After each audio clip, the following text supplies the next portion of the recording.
અમદાવાદમાં કચરા ગાડીએ 2 વર્ષના બાળકને કચડ્યો છે। જશોદાનગરના ટેકરા પર એએમસીની કચરા ગાડીએ અકસ્માત સર્જ્યો। અકસ્માતમાં ઘાયલ બાળકનું સારવાર દરમિયાન મોત નીપજ્યું છે। ટ્રાફિક પોલીસે ઘટના સ્થળે પહોંચીને કાર્યવાહી હાથ ધરી હતી। જશોદાનગરના ટેકરા વિસ્તારમાં બનાવ બન્યો। અકસ્માતમાં ઘાયલ બાળકનું સારવાર દરમિયાન મોત થયું છે। આ એ જ ગાડી છે કે જેના થકી અકસ્માત સર્જાયો હતો। કચરા ગાડી દ્વારા 2 વર્ષના બાળકને અડફેટે લેવામાં આવ્યો। ટ્રાફિક પોલીસે ઘટનાને લઈને હવે આગળની કાર્યવાહી હાથ ધરી છે।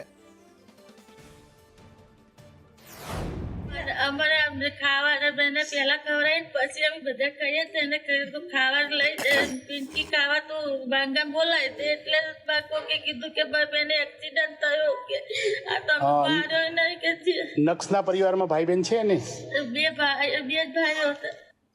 સ્વામિનારાયણ સંપ્રદાય દ્વારા ફરી એકવાર સનાતન ધર્મને ટાર્ગેટ કરવામાં આવ્યો છે। સ્વામિનારાયણ મંદિરે સનાતન ધર્મ વિરુદ્ધ પુસ્તક પ્રકાશિત કર્યું, જેમાં સનાતન ધર્મનું અપમાન કરવામાં આવ્યું છે। શ્રીજી સંકલ્પ મૂર્તિ સદગુરુ ગોપાળાનંદ સ્વામીની વાતો નામના પુસ્તકમાં વાર્તા નંબર 33માં દ્વારકાધીશ ભગવાન પર સવાલો ઉઠાવવામાં આવ્યા। પુસ્તકમાં સનાતન ધર્મને ટાર્ગેટ કરતા લોકોમાં આક્રોશ જોવા મળ્યો। લોકો સોશિયલ મીડિયામાં સ્વામિનારાયણના સંતોની આકરી ટીકા કરી રહ્યા છે। આ ટિપ્પણી પછી માલધારી સમાજમાં પણ આક્રોશ જોવા મળી રહ્યો છે।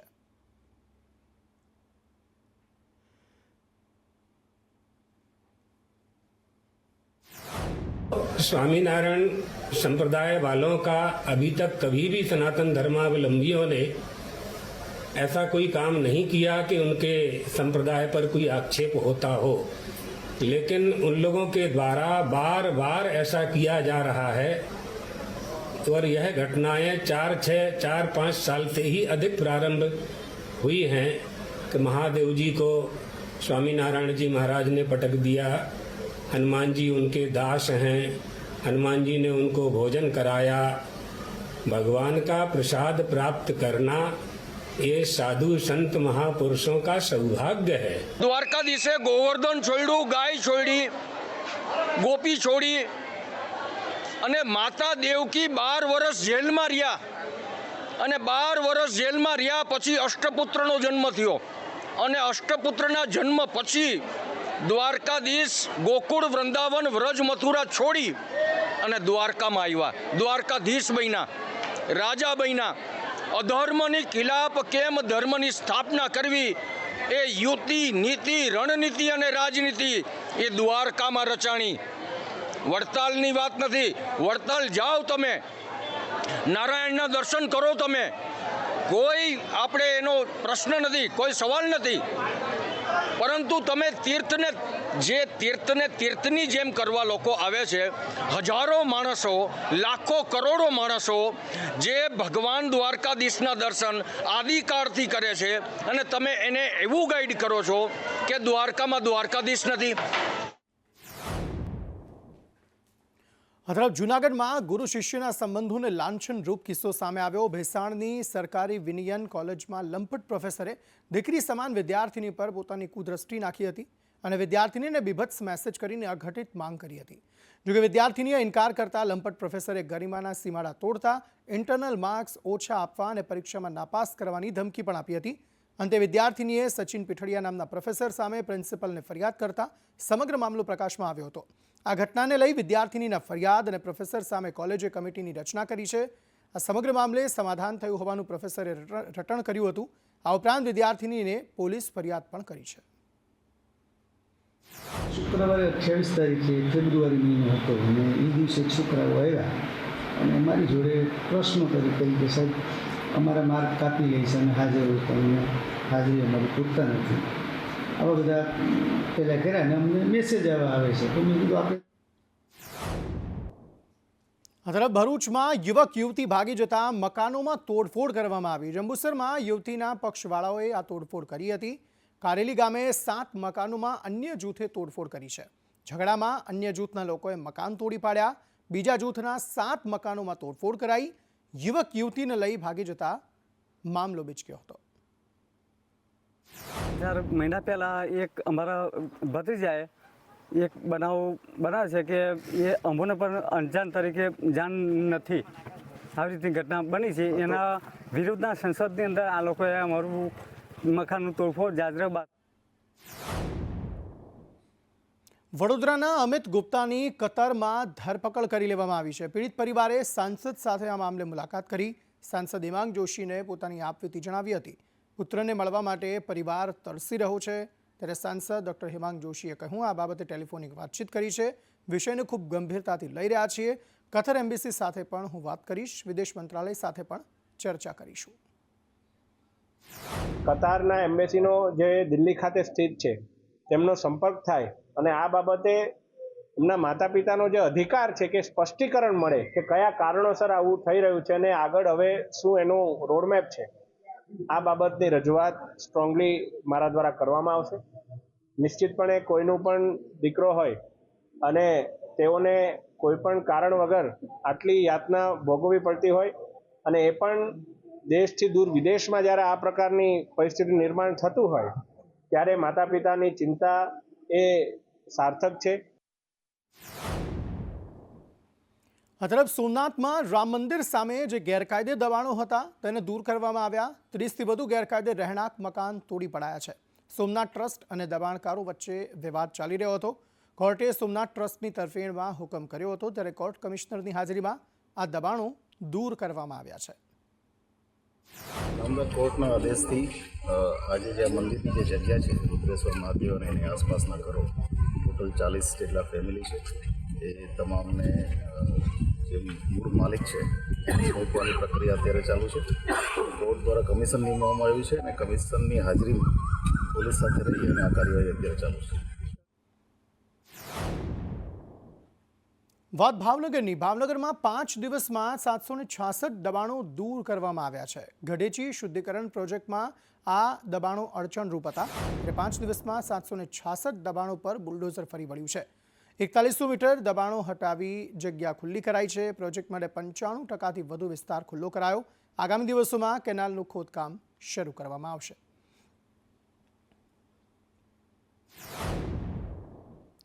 વાત અમદાવાદની. અમદાવાદના જુહાપુરા વિસ્તારમાં ડેમોલિશનની કામગીરી હાથ ધરાઈ. મોહમ્મદ મુશીર કુરેશીની ગેરકાયદે મિલકત તોડી પડાઈ હતી. મુશીર વિરુદ્ધ જુગાર આર્મ્સ એક્ટ સહિત અનેક ગુનાઓ નોંધાયેલા છે. મોહમ્મદ મુશીરના સાગરીતો વિરુદ્ધ પણ કાર્યવાહી કરવામાં આવશે તેવું કહેવાઈ રહ્યું છે. મુશીરની ગેરકાયદેસર મિલકત પર બુલડોઝર ફરી વળ્યું છે. અંદાજે 4 વીઘામાં તેણે આલિશાન બંગલો બનાવ્યો હતો જેની અંદર સ્વિમિંગ પૂલ અને બાળકોના રમવા માટેના સાધનો સહિતની સુવિધાઓ પણ હતી. હવે જગ્યા પર મંજૂરી વગર જ બાંધકામ કરવામાં આવ્યું હતું ત્યારે એએમસીના એસ્ટેટ અધિકારી શંકર અંસારીએ કહ્યું કે 2022માં ગેરકાયદેસર બાંધકામ અંગે નોટિસ પણ આપી હતી. કોઈ કારણસર ડેમોલિશન થઈ શક્યું નથી. मुशीर डॉन કરીને છે જુહાપુરા વેજલપુર એરિયામાં એમની એક મોટી પ્રોપર્ટી अपने તંત્ર દ્વારા આઈડેન્ટિફાઈ કરવામાં આવી હતી જે સ્માઇલ પેલેસ નામની. એ ગેરકાયદેસર છે, એગ્રીકલ્ચર લેન્ડ ઉપર છે અને એએમસીની મદદથી એને બુલડોઝર એમને ઉપર ફેરવાની કાર્યવાહી અત્યારે ચાલુ છે. સીપી સાહેબની સખ્ત સૂચના છે જો પણ એએમસી કોઓપરેશન માંગે છે, આપણે બંદોબસ્ત માંગે છે એ આપણે આપવાનું રહેશે અને કોઈ પણ રીતનું ઇલીગલ કન્સ્ટ્રક્શન છે એએમસી દ્વારા કોઈ પણ રીતનું બંદોબસ્ત આપણે પોલીસ દ્વારા માંગવામાં આવે છે તો આપણે ફરજિયાત એમને પ્રોવાઈડ કરવાનું રહેશે. તરફ વડોદરામાં એસીમાં આગ લાગતા એક વ્યક્તિનું મોત થયું છે. સયાજીપુરામાં વિનાયક કોમ્પ્લેક્સનો આ બનાવ છે. વિનાયક સોસાયટીનો આ બનાવ છે. એસીમાં લાગેલ આગે આખા રૂમને બાનમાં લઈ લીધો હતો. ઘરમાં સૂઈ રહેલ બંસીલાલ રાણાનું આ મામલામાં મોત થયું છે. પત્ની નોકરીએ હતી અને તે બાદ એસીમાં આગ લાગી હતી. ફોરેન્સિક અને પોલીસની ટીમો ઘટના સ્થળે પહોંચી હતી.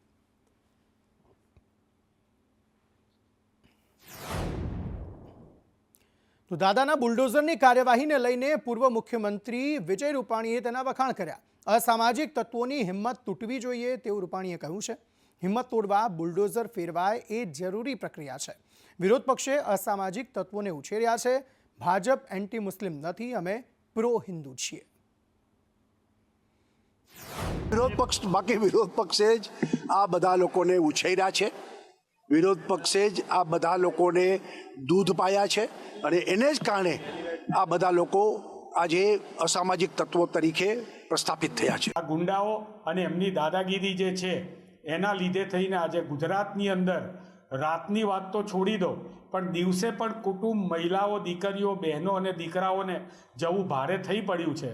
એવા સમયે વિજયભાઈ રૂપાણી જો એમ કહેતા હોય કે વિપક્ષના લીધે આ ગુંડાગીરી થઈ રહી છે અથવા તો ફૂલી ફાલી છે, તો મને લાગે છે કે વિજયભાઈ રૂપાણી આત્મમંથન કરવું પડે. આ તરફ અમદાવાદમાં જાહેરમાં મારામારીના દ્રશ્યો સામે આવ્યા. પોલીસની કાર્યવાહી બાદ પણ લુખ્ખાઓ રાજ્યમાં બેફામ જોવા મળી રહ્યા છે. ઓઢવ વિસ્તારમાં યુવકને જાહેરમાં પટ્ટાથી માર મારવામાં આવ્યો. પેટ્રોલ પંપ ઉપર ઢોર માર મારતો હોય તેવો વિડીયો વાયરલ થયો છે. યુવકના વાળ પકડી અને ઢસડીને તેને બેફામ માર મારવામાં આવ્યો છે.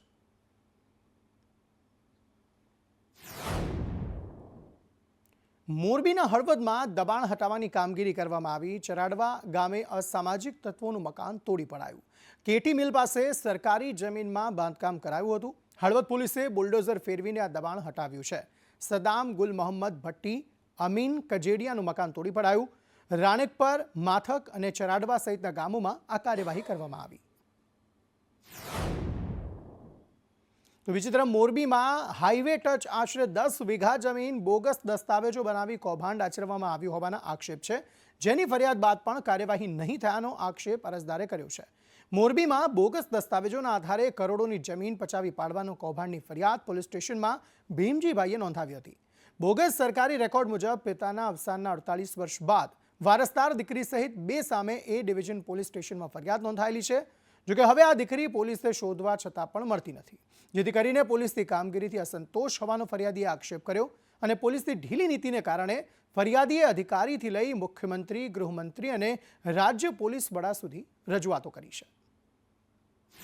જે અમારી જમીન આવેલી છે એમાં અમુક તત્વોએ અમુક ટાઈમ પહેલાં જે ખોટા ડોક્યુમેન્ટ, જો કે મરણના દાખલા છે, વારસાઈ આંબો છે, તેવા બધા ડુપ્લિકેટ ડોક્યુમેન્ટ કરી અને અમારી જમીન ઉપર કૌભાંડ આચર્યું હોય એની હાલમાં કાર્યવાહી ચાલી રહી છે. અમે 8-10 દિવસ પહેલાં પોલીસ સ્ટેશનમાં FIR પણ કરાવેલી છે, છતાંય આજ 8 થી 10 દિવસ થયા પણ અમને કોઈ જાતનો કાંઈ જવાબ મળ્યો નથી. આ 602 નંબરની જમીન બાબતે તાજેતરમાં પોલીસ વિભાગ દ્વારા જે લોકોએ ખોટા કાગળ કર્યા છે કે જે ખોટી ગેરરીતિ આચરી અને જમીન પડાવવાનો જે કારસો રચ્યો છે તેના વિરુદ્ધ પોલીસે FIR કરેલી છે અને એની ધરપકડ થઈ છે કે કેમ તે બાબતે તે લોકોનો પ્રશ્ન હતો, તો આ બાબતે એસપીને સૂચના આપવામાં આવશે.